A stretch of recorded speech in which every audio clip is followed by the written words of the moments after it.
Morning बच्चों, good evening बच्चों। I hope you are well.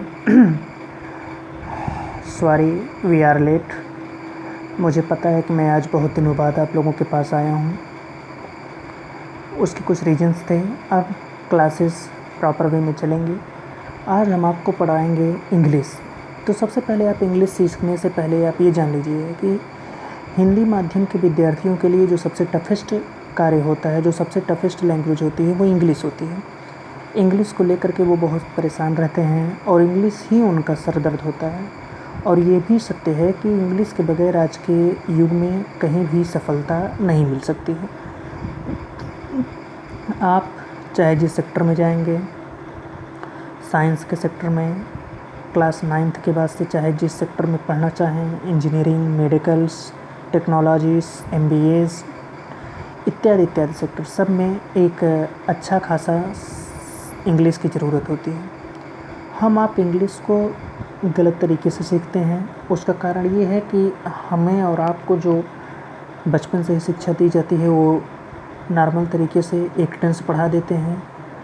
Tense में राम खाता है, वह जाता है, सीता नाचती है, इत्यादि इत्यादि वाक्यों को लेकर के। जब तक हम व्यवहारिक तरीके से चीज़ों को नहीं समझेंगे, व्यवहारिक तरीके से सेंटेंस को तोड़ना नहीं समझेंगे, तब तक हम इंग्लिश को नहीं सीख पाएंगे।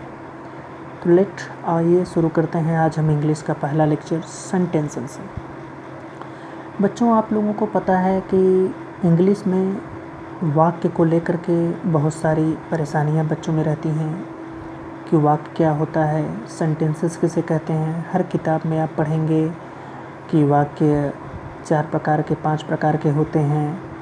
प्रश्नवाचक वाक्य, आज्ञासूचक वाक्य, साधारण वाक्य, कॉम्प्लेक्स सेंटेंस इत्यादि इत्यादि आप पढ़ेंगे। लेकिन उसका मीनिंग्स बच्चे नहीं समझ पाते हैं कि वाक्य किसे कहते हैं।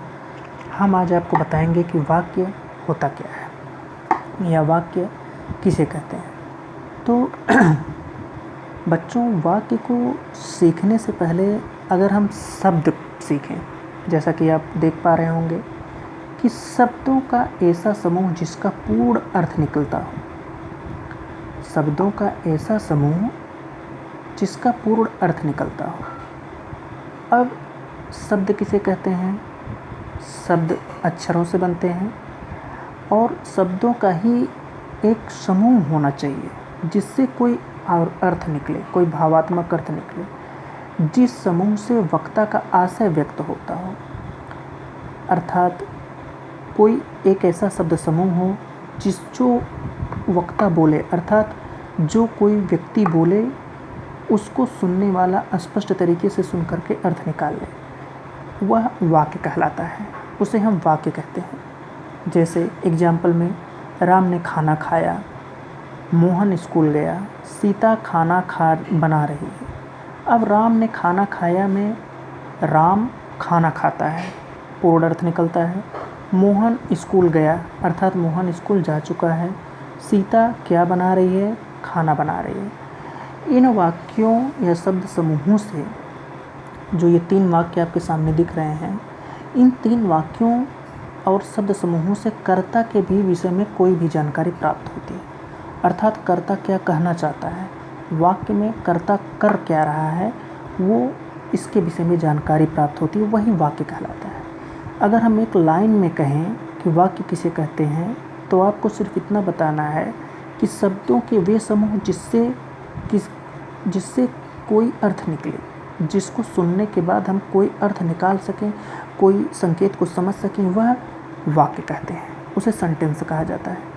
अब सेंटेंस में ये दोनों परिभाषाएं आ गई, लेकिन सब सेंटेंस में होता क्या है? तीसरे पे आते हैं। शब्दों के समूह में सबसे पहली चीज़ कि एक सब्जेक्ट होता है। सब्जेक्ट को हम विषय कहते हैं, कर्ता कहते हैं, और सब्जेक्ट तो है ये है। और दूसरा विधेय। विधेय में बहुत सारी चीज़ें आएंगी, आगे हम पढ़ेंगे सब्जेक्ट और प्रेडिकेट क्या होता है।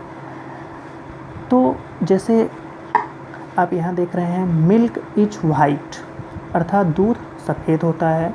राम इज प्लेइंग, राम खेल रहा है। मिल्क इज वाइट में सब्जेक्ट क्या है? मिल्क है। वाइट क्या है? सफ़ेद। ये प्रेडिकेट हुआ। इज और वाइट प्रेडिकेट हुआ। तो आपने देखा कि यह 3 वर्ड मिलकर के एक सेंटेंस बना रहे हैं और इस सेंटेंस को हम वाक्य कहते हैं। इसमें क्या है, सब्जेक्ट है, प्रेडिकेट है, हेल्पिंग वर्ब है या मेन वर्ब है। तो प्रेडिकेट ये पूरा हो गया और सब्जेक्ट ये हो गया। अर्थात आप इतना समझ गए कि सेंटेंस में सब्जेक्ट और प्रेडिकेट दोनों आते हैं। थैंक्स बच्चों। अब नेक्स्ट टॉपिक पर हम आपको बताएंगे कि सब्जेक्ट्स क्या होते हैं। Thanks a lot. तब तक इसको रिवाइज करके आप लोग आइएगा।